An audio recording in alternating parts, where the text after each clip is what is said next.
a circumstance. I think you're absolutely right, Sarah. I think that there are times when it just wouldn't even cross our radar to feel like an imposter, but there are times when we feel like we are. And like I said, it's more likely to affect us when we're working on the edge of our knowledge.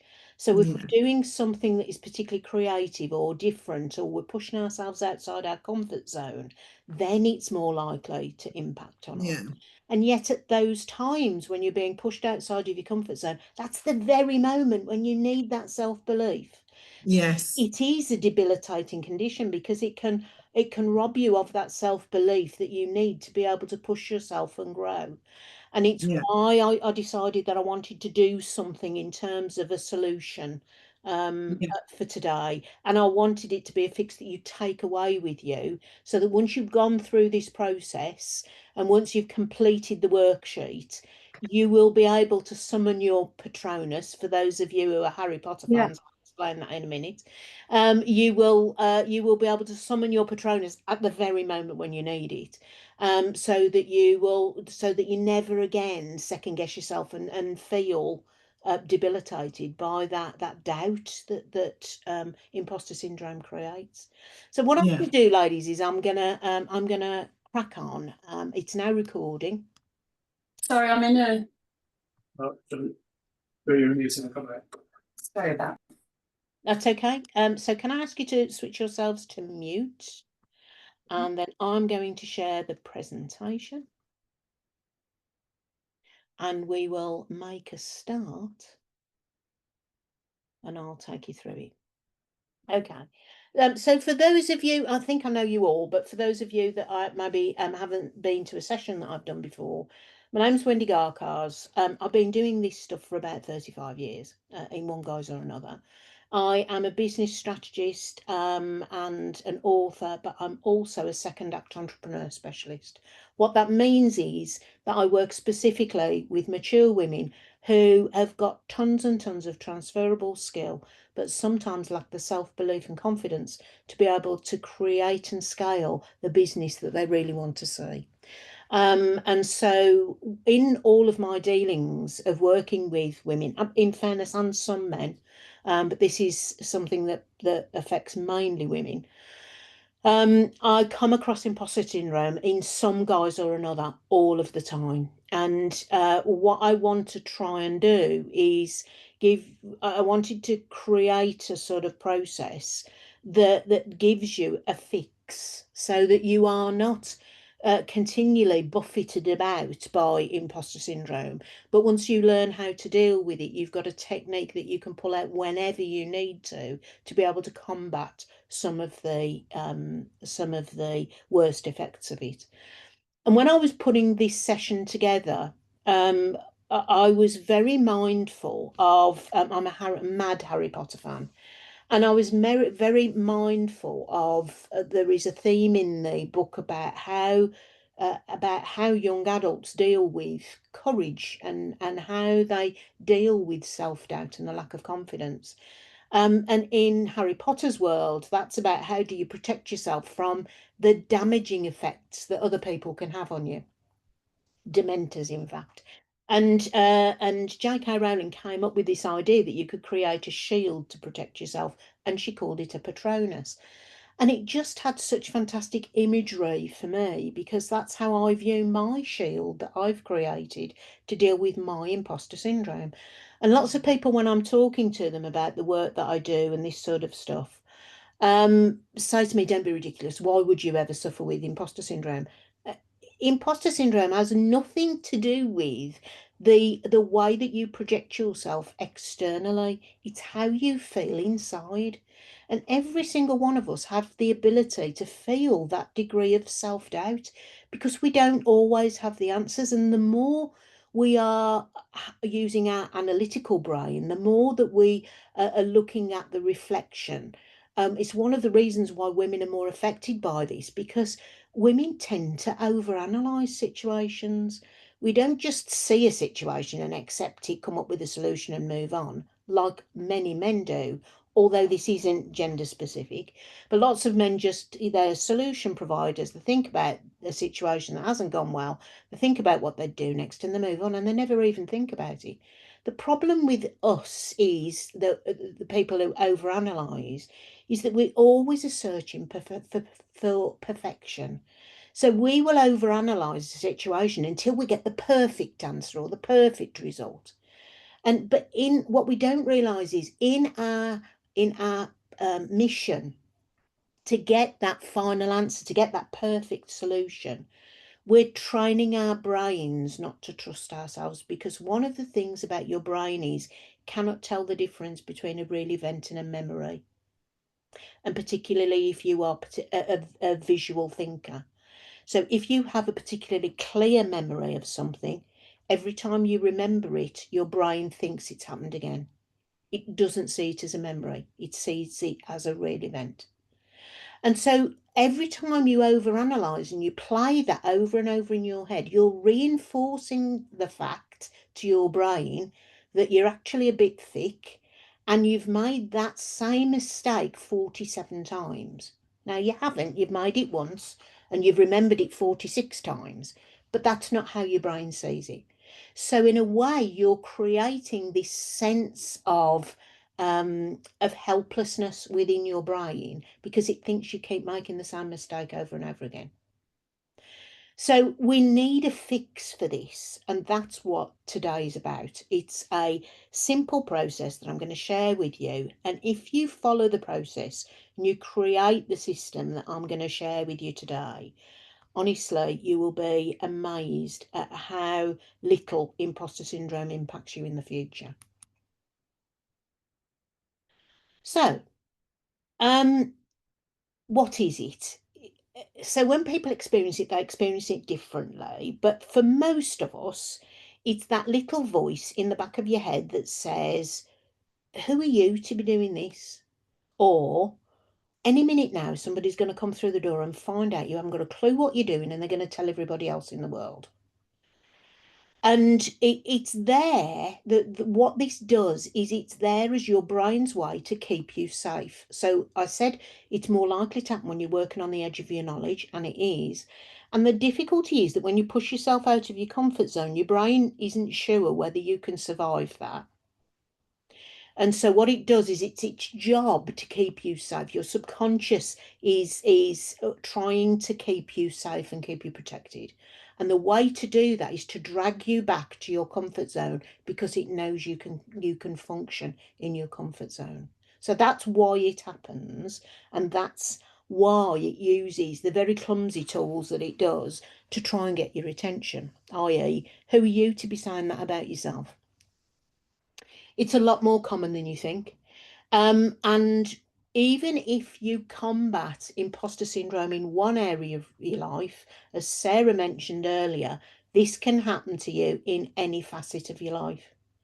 So just because you've nailed it in one area doesn't mean to say you'll never suffer from it again in a different area. In fact, the likelihood is that if you develop a new area of expertise, you will experience it in that. If you've experienced it once, you're more likely to be susceptible to it in the future. And the self-doubt that it creates can make it really hard for you to put yourself out there. Now, if you've got a nice little job in an organisation where they sit you in a corner of the office, with your pot plant and with your coffee machine, this stuff perhaps doesn't matter as much. But if you're a business owner and you have to put yourself out there to be visible so that people can find you in order to do business with you, this stuff matters a lot. Because imposter syndrome can make that self-doubt so bad that you stop making yourself visible. You don't put yourself out there because you can't deal with the sort of guilt and the worry and the anxiety that it creates in you. And therefore, it limits what you're capable of. It limits your success. It limits your potential as a business owner if you don't nail this stuff. So that's why it's so important. And when I started to talk about this, I was really quite shocked at how many people who I had presumed from their social media and from knowing them maybe at networking events, I thought they'd got this licked. I thought they were out there, they were super confident they were doing it all. And these people have said to me, oh my goodness me, I need to do that session because this happens to me a lot. So the other thing about it is we don't talk about this.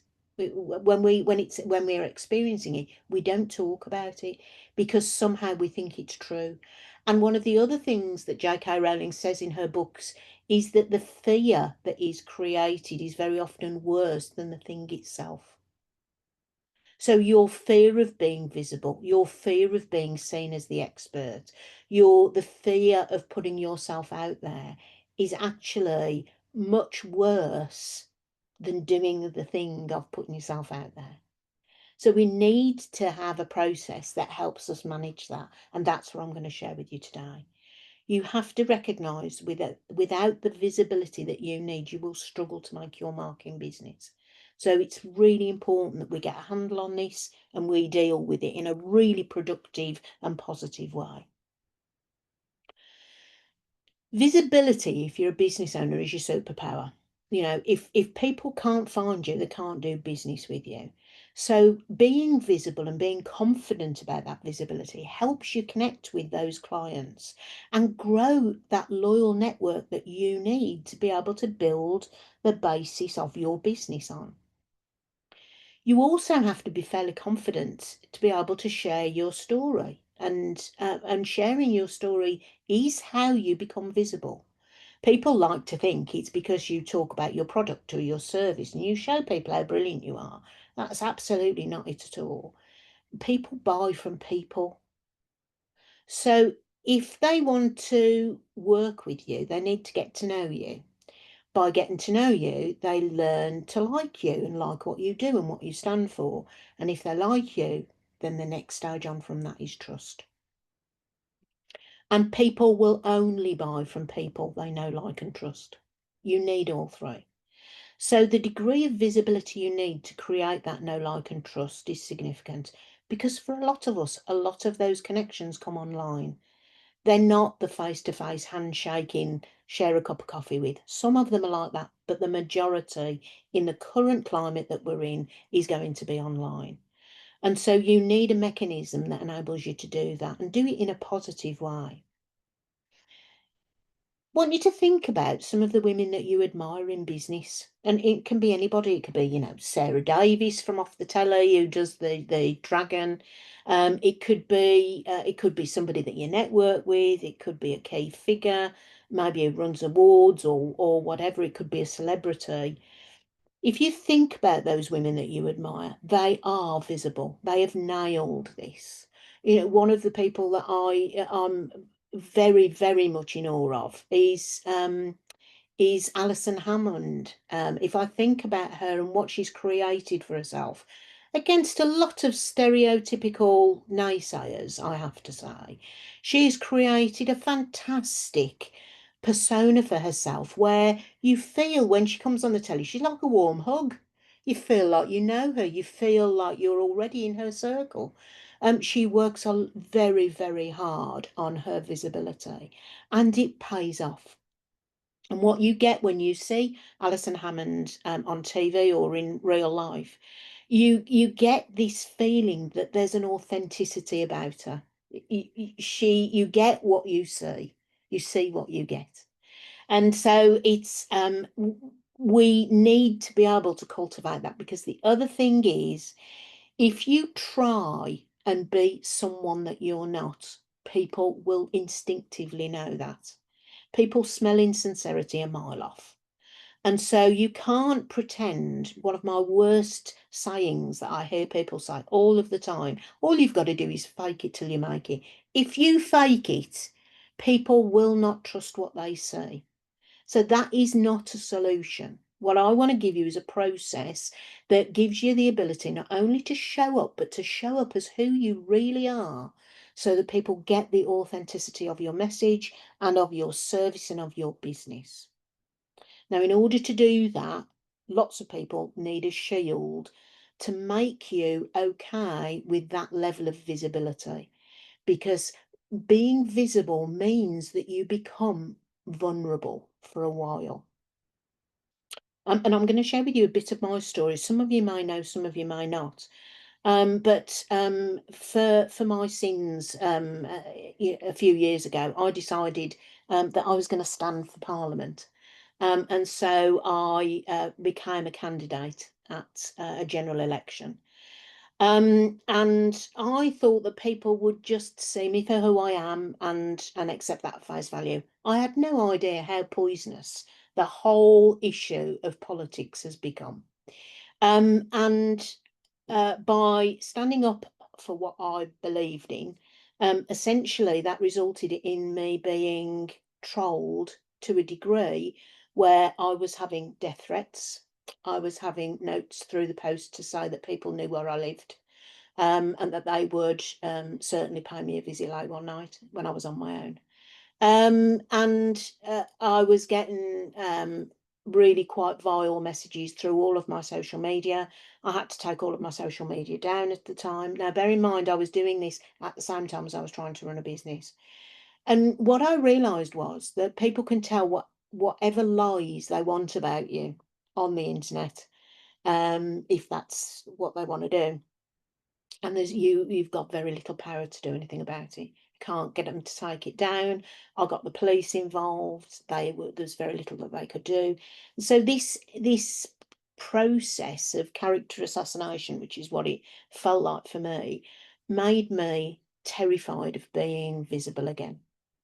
And so once the dust had settled, and I decided at some point I'm going to need to get back out there, I had to rebuild my confidence absolutely right from the ground up, because all of that trolling had essentially made me question everything about myself. Now, I'm a fairly confident, resilient person, but when you undergo something like that, it shakes the very roots of who you are, and you have to go back to square one and you have to rebuild. And what I'm sharing with you today is my process that I built to rebuild myself and my own visibility.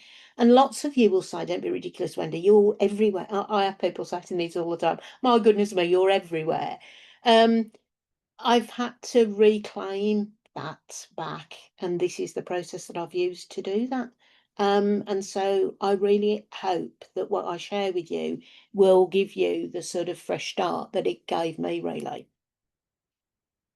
So, as I say, I am unashamedly, I am using the metaphor of the Patronus, which is the shield that wizards and witches can create to protect themselves against the dark arts, a magical guardian that protects you from the Dementors.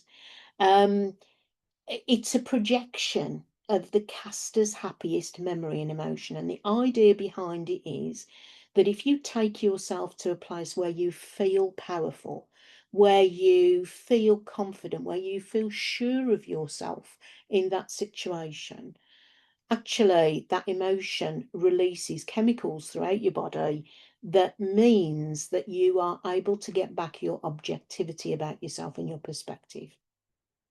Because at times when that is being taken away from you, for whatever reason, you lose your objectivity and you start to believe those messages that are not true, that are coming from your subconscious to keep you safe. So this idea that you're a fraud, somebody's going to find out about you, they're going to shop you, everybody in the world's going to know that you're an imposter. All of those messages, it gives you a protection against that, because you are going back to a place where you feel completely and utterly confident. Now, in the Harry Potter books, the Patronus takes the form of an animal or a magical creature. And what I want you to do in your first step to think about how you're going to build this is I'd like you to think about what yours might be. I'm going to share with you mine. Now, this is ironic. It's also quite funny because I'm 4'11", but mine is a giraffe. And so the reason I thought long and hard about this, and people think, well, a giraffe's not particularly fierce or whatever. But there is a grace about giraffes because of their height and because of the way they carry themselves. And they are comfortable with the very strange shape that they are, and they are comfortable about carrying that height. They stick their neck out all of the time. And so when they are protecting their own, if they're protecting young, actually they use their neck as a weapon. They fight with their neck, but they stand tall and proud. And this was the image that I want to create when I was feeling absolutely rock bottom, and when I wanted to feel like I needed to project who I really was, and get rid of that debilitating doubt that I was experiencing. I wanted to stand tall and I wanted to stand proud because I've achieved a huge amount in my life, and I felt I wasn't able to share that because of this imposter syndrome that I was receiving. So for me, a giraffe just sort of made sense. And it doesn't matter what other people think of your Patronus, your animal spirit, your representation of your shield. If it has meaning for you, then it's the right one to choose. So I'm saying nothing more about that. Your choice is yours. You don't have to share that with anybody if you don't want to. But it is important that you have that affinity with the image that you choose. So the first bit of this then is you need to really start to retrain the way that your brain doubts your expertise. And that's what that imposter syndrome is. It gnaws away at your view of yourself as an expert. And so what's in the little worksheet is a skills audit, a transferable skills audit. And I want you to start having a look, a really careful reflection on what you have in your assets, in your bank account, in your transferable skills bank account. And the areas that I'm going to ask you to look at, they're all listed in the little handout, but I want you to think about communication. I want you to think about what skills you have. And lots of people, particularly women returning to business for the first time in a long time, maybe say, well, you know, I haven't had a job for ages. I haven't really got any skills.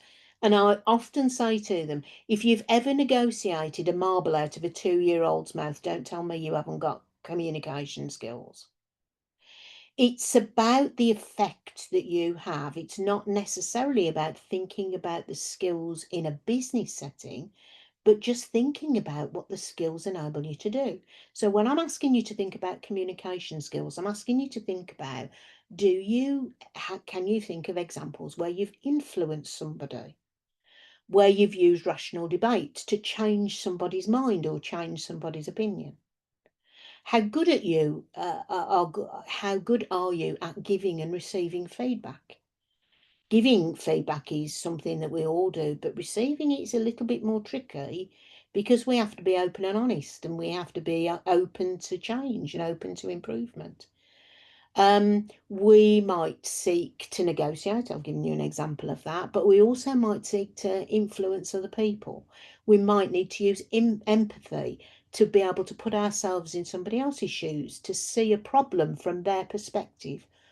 All of these are communication skills that we use in everyday life, not just in business.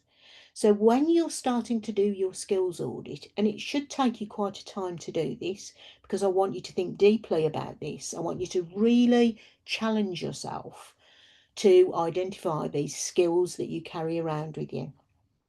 I want you to think broadly about this. Another communication skill, good grief. We have 2 ears and 1 mouth, and we should use them in that proportion. And a good communicator is a brilliant listener.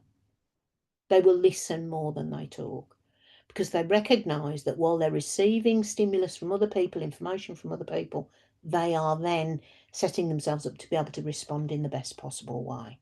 So when we're thinking about those communication skills, think broadly and reflect on when you've really been able to nail a situation using those skills. Leadership. As business owners, we have to lead, but not in the sort of job sense of leading. You might not have a team that you're going to order about or delegate work to or whatever, But leadership is often about being values driven, is about being authentic, is about doing the right thing, is about being able to analyse situations and make good decisions. Those sort of things form leadership. Having that sense of right and wrong, being able to be objective about a situation, all of those are leadership skills. And we have those all of the time. And we've developed them right from when we were younger. I very often, my job if we went to a family do or we went to a social gathering or whatever, my job, and I was trained to do this by my mum, was to go and find the kids who were standing on their own that nobody else was talking to, and to gather them up and to show them how to do this, how to interact and how to play with other kids and how to get involved. That was my job. I hadn't realised my mother was a leadership development coach. I actually thought that she just sewed bridal saddles at home for a living. But actually, what she taught me were really, really valuable leadership skills. And we all have them in our arsenal. So it's getting you to think about yourself in those situations and then acknowledging those skills that you have. Organisational skills, these are around literally prioritising, being able to gather and analyse information, being able to make decisions, how good are you at managing your time, all of those things. Are you a scattergun, or are you a logical person? Are you a thinker? There is no right or wrong when you're thinking about these skills. It just is what it is. So it's not about judging them, but it is about acknowledging them and how they help you to do what you need to do during the day. Dependability is a big one for me, because I think that in a world that is filled with a lack of authenticity, I think it's really important to be reliable and dependable, and to show up, and if you make a promise, to be able to keep that promise and all of those things. So for me, when you're looking at those dependability skills, lots of people see them as a bit pedestrian and as a bit boring, really. I'd far rather surround myself with people who are dependable. Because in the long run, we know then that we can trust them to do what they say they're going to do. And we do live in a world where too many people overpromise and underdeliver, and I'd rather do it the other way around. I would rather underpromise and overdeliver every time. Adaptability, this is about our ability to manage change. And whether we hang on to the past and we do things because we've always done them, or whether we're open to new ways of doing things. What's really interesting is when I started to do this and I started to think about this and how it applies to women in business. Do you know that women are the fastest growing group of, in fact, mature women are one of the fastest growing groups of AI adoption? So what we're good at is we're good at seeing something that can help us out and making use of it. And that's our adaptability. And yet women have been gaslighted for years into believing that they're technophobic. Absolutely not true. So it's when you're starting to think about this, think about, don't leave any area uncovered. Really dig deep about what skills you've got and how you're using them and the effect that they create. The initiative bit is about, are you a self-starter? So think about examples where you've used your initiative to get something off the ground, to make a change, to make perhaps a difficult decision, or come up with a creative solution. Your initiative is really important, that spontaneity, that creativity, that innovation. We all have it, some have it more so than others, but I think we are really, really good at doing disruptive thinking and thinking outside the box. I think that's one of the strengths that many, many women have. And so tap into that bit of you, because it will be in there somewhere. It might be hidden, but it's definitely in there. Decision making. Again, one of the reasons that I wanted to include this was that very often we're gaslighted into believing we're not very good at making decisions. And in fact, all of the algorithms in the financial institutions that we try and set business accounts up with, or maybe get business loans or get a grant from, are governed by outdated stereotypes around this, because women, particularly mature women, are very often seen as much higher risk than men when it comes to decision making, and we're not. That is an absolute misnomer. It's just not true. What we are is measured risk takers. So we're definitely not as reckless as men when it comes to making decisions. We are more likely to think through about the consequences of actions about a decision before making that decision, and then we're more likely to put in a contingency in case it goes wrong. So it's true that often it might take us a little bit longer to make a decision, but the reality is that makes the quality of the decisions that we take much better. And we don't give ourselves enough credit for that. So when you're going through this skills bank, do think about the way that you make decisions, because that is going to be one of your real key strength tools in your toolbox. The last one that I want you to look at then is your emotional intelligence. Why this isn't taught in schools, I have no idea. But for me, the people who are successful in life generally, you will see, are the ones that have got emotional intelligence. They're the ones that are in control of their own emotions, understand what drives their own emotions, understand how their emotions can impact on other people, and are then able, as a result of that, to support other people's emotions through the connections and relationships that they have. If you've never read anything around emotional intelligence, please do.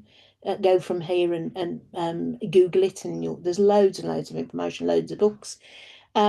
I think it is a superpower that many, many women have automatically, and we don't value it, we don't talk about it, we don't even recognise it. So when you're going through this reflection exercise, I want you to do some deep diving. I want you to really think about some of these things, and really build a different picture of yourself as you build this almost skills map of everything that you have, all of these assets that you have that you may not consciously pay any tribute to or add any value to.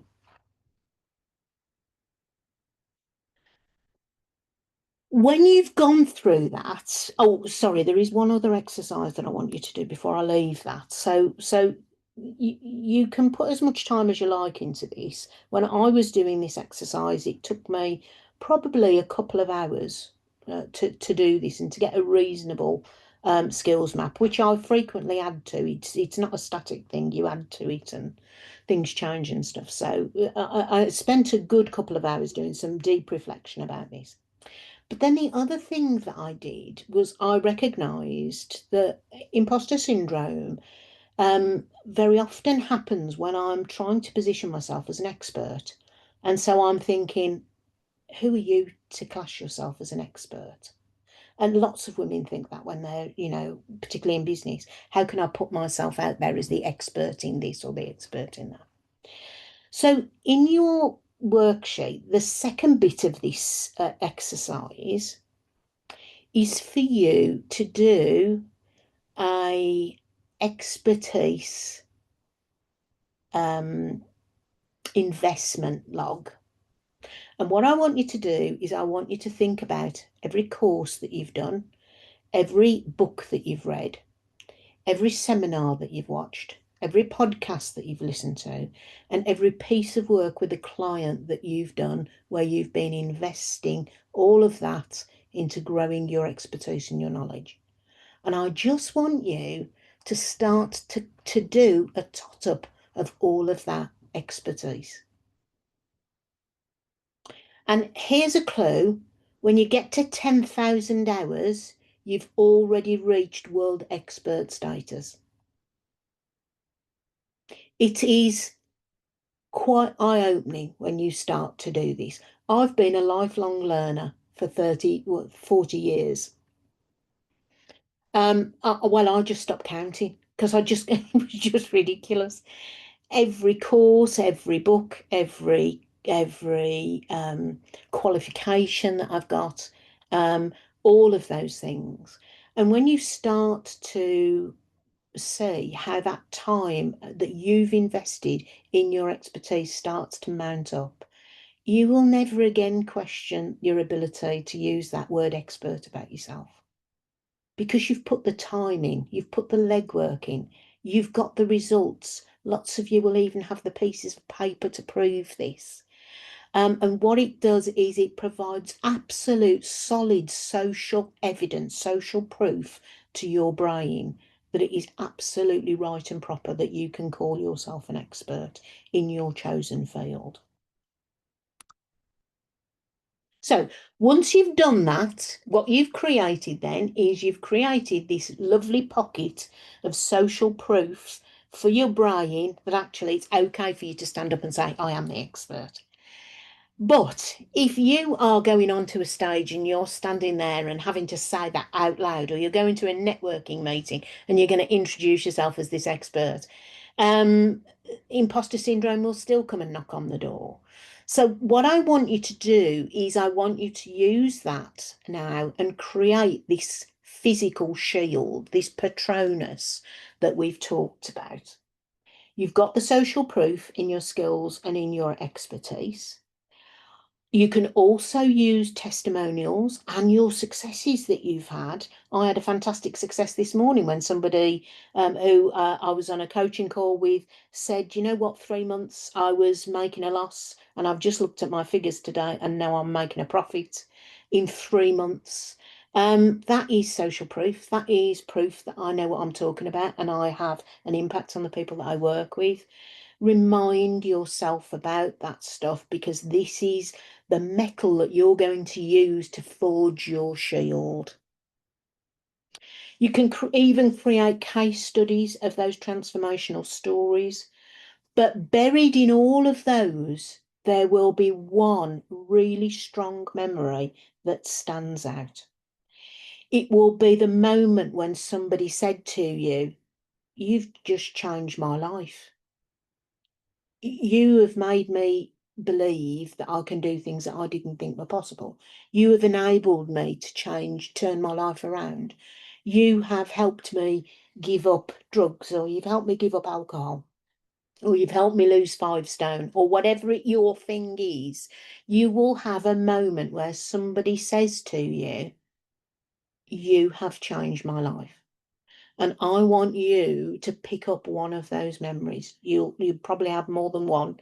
You'll probably have lots of them, but I want you to pick the strongest. What was the one that had a really, really big impact on you personally, where you said, oh my goodness me, this is what I'm meant to do.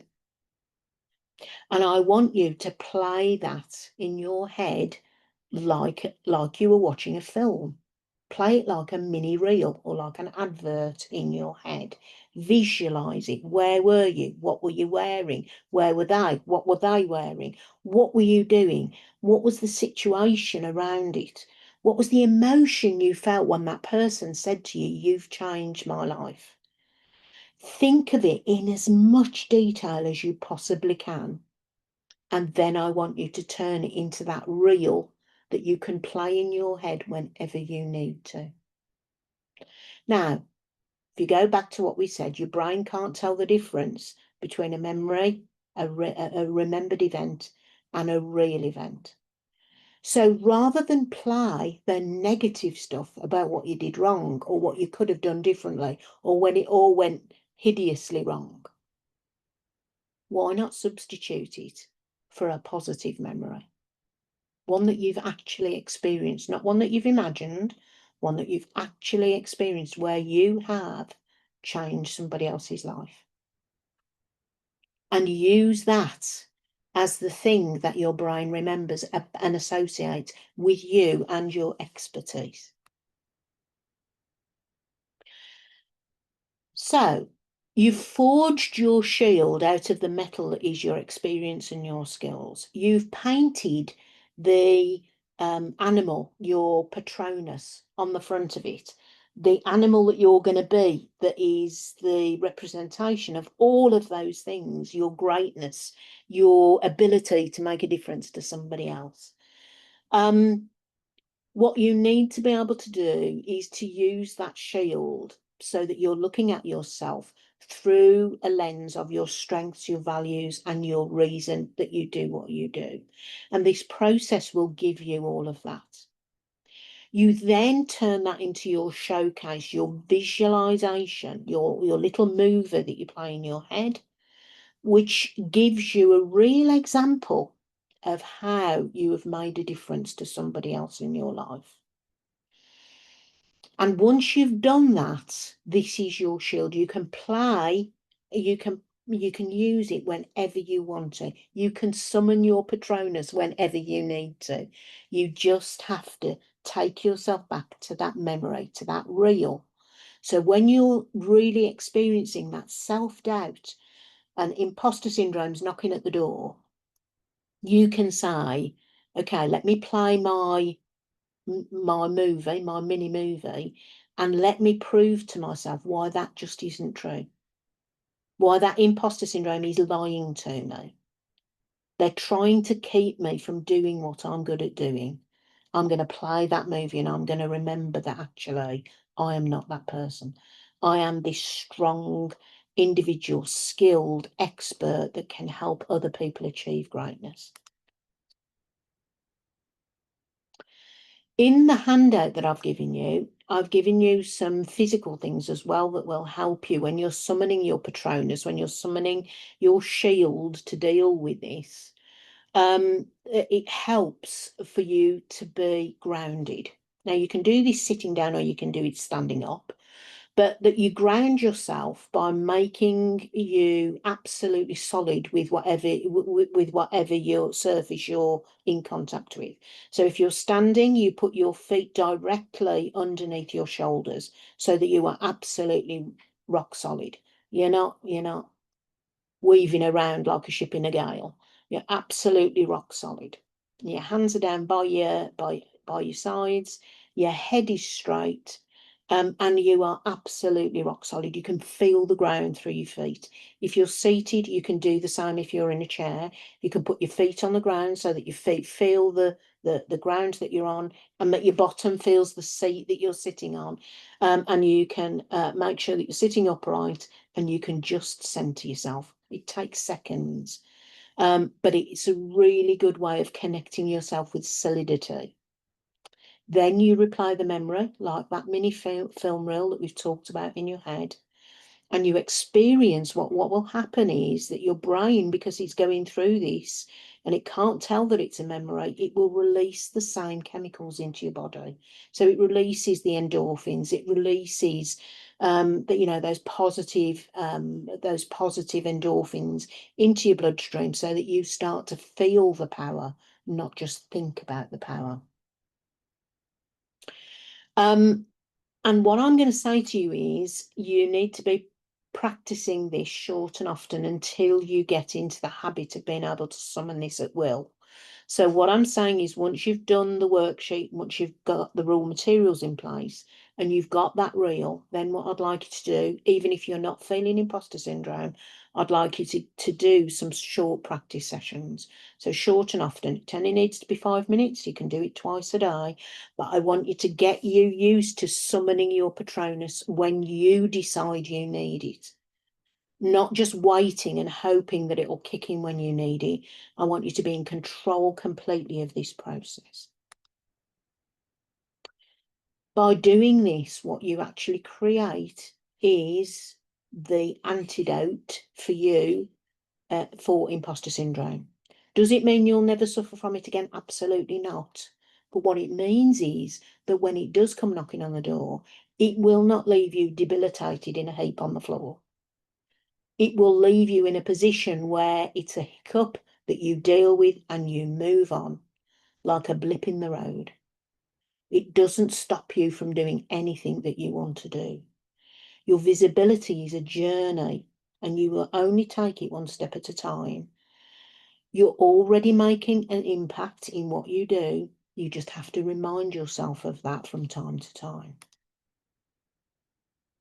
So what I'm going to do now is, if any of this has sort of raised real issues with you, you want to just to chat through what this has meant for you, please feel free. I've left my details on there. You can contact me. I'm more than happy to have a call with you just to bottom this out. And if you've got any questions, more than happy to answer those. I'm now going to stop the share and I'm going to open it up. Has anybody got any? Oh, look at that. Look at these. I've even got images in the chat box. So Sarah's is a blue dragon. I love the idea of that. Phaedra's is a lurcher. People like my giraffe. That's really nice. I'm going to open it up now, and just really for the last 10 minutes, give you a chance to ask any questions or make any observations that you want to about what I've just taken you through. Yes, Sarah. When you mentioned about how you changed people's lives, it's a very emotive question. Yeah. And you said about people, stopping drinking or stopping a drug addiction. Does it count if I've made them start? Not really. No. Although I can't believe that. I mean, for me, Sarah, yours is a classic example because what you do is you unleash people's creativity when they don't believe they have it. Yeah. So how many kids have been told at school that they can't sing? Yeah, I use a phrase about myself that I remember right from my junior school music teacher, who told me, Wendy, you couldn't carry a tune in a bucket. And I've remembered that phrase about myself. So I don't believe that I can sing. Well, you can, because you can sing, "There's a hole in my bucket, dear teacher, dear teacher." And you taught me that I could sing. Yeah. 100%. So it's that, isn't it? It's those moments. Yeah. You bring real joy with your tuneless choir.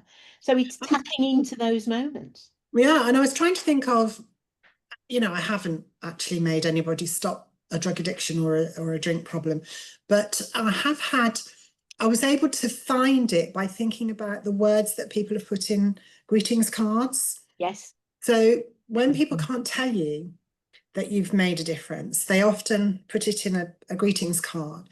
And I had some really emotive ones this Christmas saying, you don't know, but blah, blah, blah happened to me.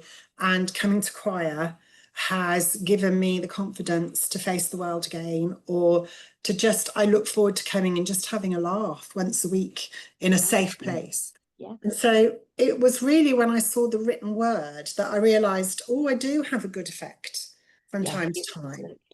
And I think I'm going to give you one as well, Sarah.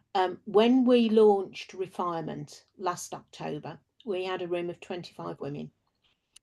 And the lasting memory that I carry with, and it's part of my Patronus, the lasting memory I have is seeing 25 women standing on their feet at the end of the day, singing Sisters Are Doing It for Themselves. Yeah. Oh my God, if you could spoon the energy out of that into a jar, it was just phenomenal. You did that. You created that. When you said, no, they did it because they released their endorphins. And the other word I think that was on the tip of your finger was serotonin, as well as endorphins. Yes. And I like to call those serotonins, not serotonins. Yeah. So. So yeah, and love what you do. I think finding that the imposter syndrome, for me, as I said earlier, I've got to face people and try and get this book published. And I could walk into a room with many, many people in and talk bollocks. I can just do it. And I know I'm very lucky to be able to do that. But when I'm sitting opposite somebody who's going to make a massive decision about me based on what I say, I feel like an imposter because I have to behave myself and not swear and not, and when I try and charm somebody, it can be quite scary. So why do you have to, and I'm just asking this because I think it's something that you should explore when you're doing the skills audit. Why do you have to behave yourself? Well, because it's not very charming, is it? Well, I think lots of people think that you are incredibly charming and that you get away with things that nobody else would ever get away with. True, but nothing them liking me doesn't have a financial impact. Well, I suppose it does when I'm in my role, but I know that I'm going to be meeting publishers soon. And I know that I've got to sell myself as a credible educational knowledge of education. And I suppose I've been out of the school system for a little while. And I don't know, I'm looking forward to doing your fact sheet, stepping outside of anything to do with being musical or a disruptor, and put myself into a more formal persona. Sarah, as a retired teacher, I want authors that are going to bring something different, bring some eccentricity, bring something lively to the classroom. Because there's the stereotype of being, you know, starchy. No, be yourself. Yeah. Yes, Well, in you that know, case, depending, Alison, I mean, obviously read the feedback in the room and the, you know, the visual Yeah. clues, you know, and you've only got to watch Dragon Den when they go for, you know, they're talking of crying out loud. They really do need emotional intelligence, don't they, Wendy? It should be taught, but you'll be able to pick up those clues, and so you can temper it slightly, but you can still be yourself. Yeah, without a doubt. Yeah, I think we all have to be ourselves, because if we're somebody else, they'll go to somebody else. That's Yes, absolutely Not right. us. So yeah. yeah. Thank One you for that, observation Sarah, that's brilliant. I wanted to make there, if I can just sort of, you know, just bring in, so somebody's just coming up the door and I know I've got to go, but it's also exhausting when you are not being authentic, trying to put on another face, trying to sort of, you know, be the people pleaser, and trying to sort of, you know, second guess what other people are thinking about you. That is enormous brain space. That is absolutely blooming exhausting. It really is. And I think if we can just recognize that and kick that into touch, gosh, we'll have so much more time to enjoy life. So I think it's that reminder as well. But also, I mean, you mentioned the phrase gaslighting, and I've got a family member that at the moment is recognizing that for the last 10 years, she's had gaslighting. And we've got to acknowledge that that really can wear down a relationship, and that seeps into all aspects of life. And I think that's something that, you know, we all need to sort of, you know, listen out to, you know, and in our girlfriends, and just sort of say, oh, hang on a moment, you know, I don't see you like that, you know, and just, you know, be more aware and be in tune of that. But another masterclass, Wendy. Thank you very, very much indeed. You're welcome. You're welcome. Deborah, you've got your hand up. Yeah, so I was just going to say that one of my, if you like, imposter syndromes is I think, oh, I wish I had a better vocabulary. You know, when I sit there and see people speaking at events and things, I'm always in wonder because people have got such great vocabularies. And then I had a bit of a thought the last week or so that there's a chap, isn't there? He can't really speak. He can't really put his words together very well. He's not very descriptive. Doesn't get his point across in any very good way. And he's actually the president of the United States. So I just thought. I thought you was going to say it was our own prime minister, but hey ho, there's a few of them around. I thought, flipping heck, if he can be the president of the United States, what am I worrying about? Exactly. And he horses for courses. He will attract his followers and you will attract yours, but both will do it through their own version of authenticity. Yeah. That's the way to look at it. If people don't follow you or people don't buy from you, perhaps it's because they're not meant to, because they're not your target group. Karen, you'd got your hand up. Yeah, I just wanted to say so much of what you've said today, Wendy, has really resonated. And as someone who's probably struggled with imposter syndrome from time to time, well, goes in waves, doesn't it? But I did a bit of reading, and one of the funny things is that I'd read about the fact that even famous people that you'd expect to be full of confidence no matter what they do struggle with it as well. And I'd read an article about Beyonce, would you believe, who said she uses her personas. She uses personas like Sasha Fierce. Yeah. So when she hits that stage, she's got to be Sasha Fierce. Yeah. And it's not her trying to be, you know, she's still authentically Beyonce, but she's she's created a persona that that can help her project what she needs to project to do what she does.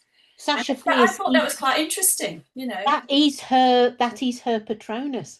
Yes, That is yeah, absolutely her Patronus. She's creating something that she feels protected against the world while she's vulnerable. And when you're up on a stage in front of 40 or 50,000 people, you're vulnerable. I don't care who you are. yeah. So that's her Patronus. You're absolutely right, Karen.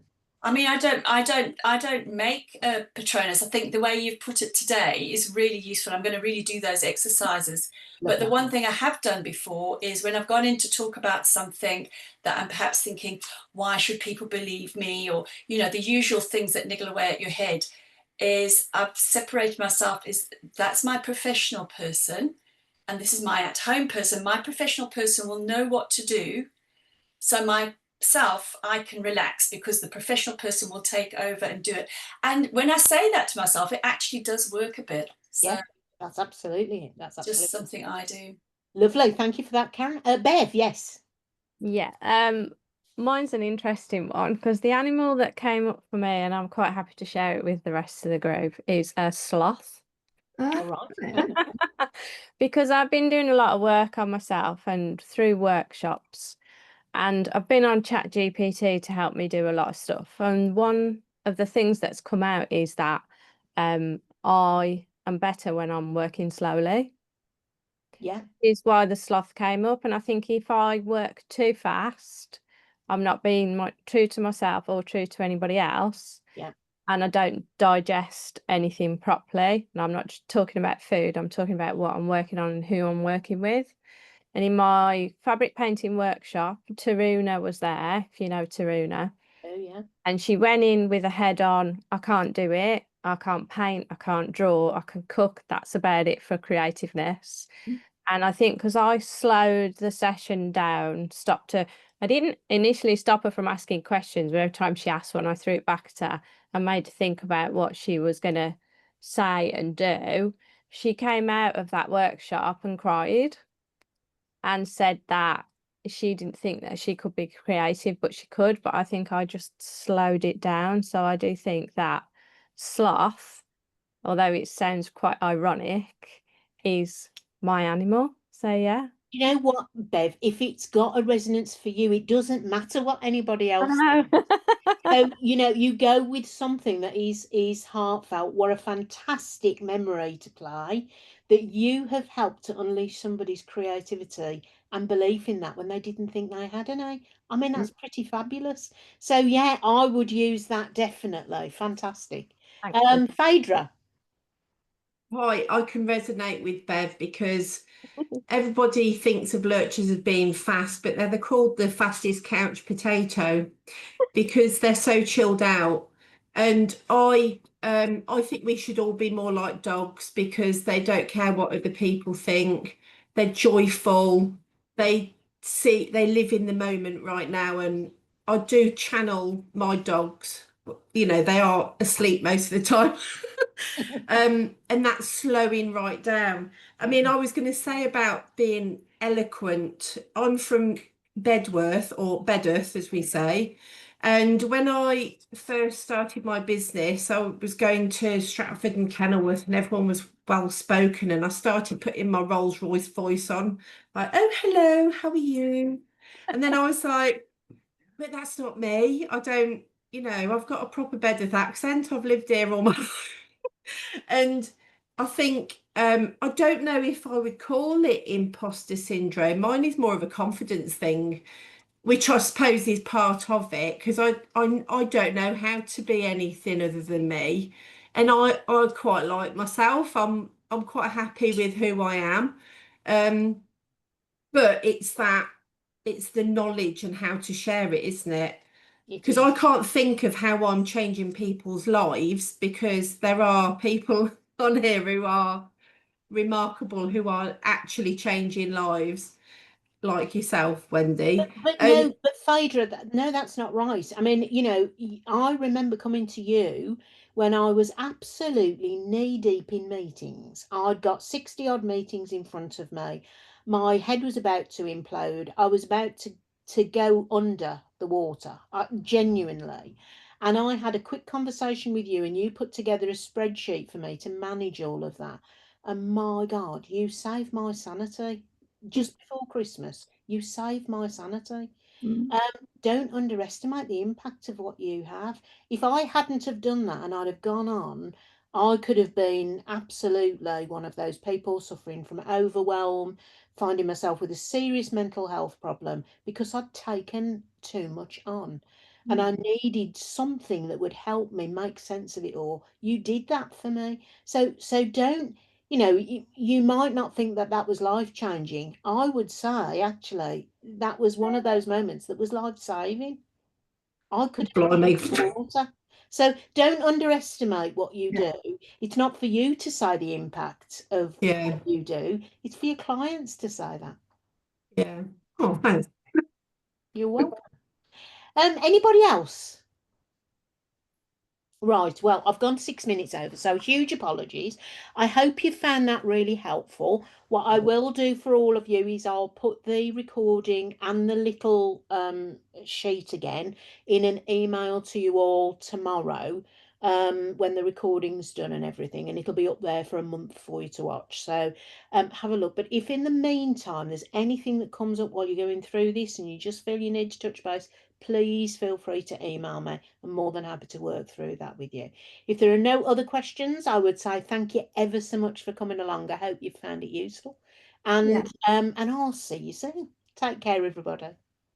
Yeah. Bye. Bye. Bye. See ya.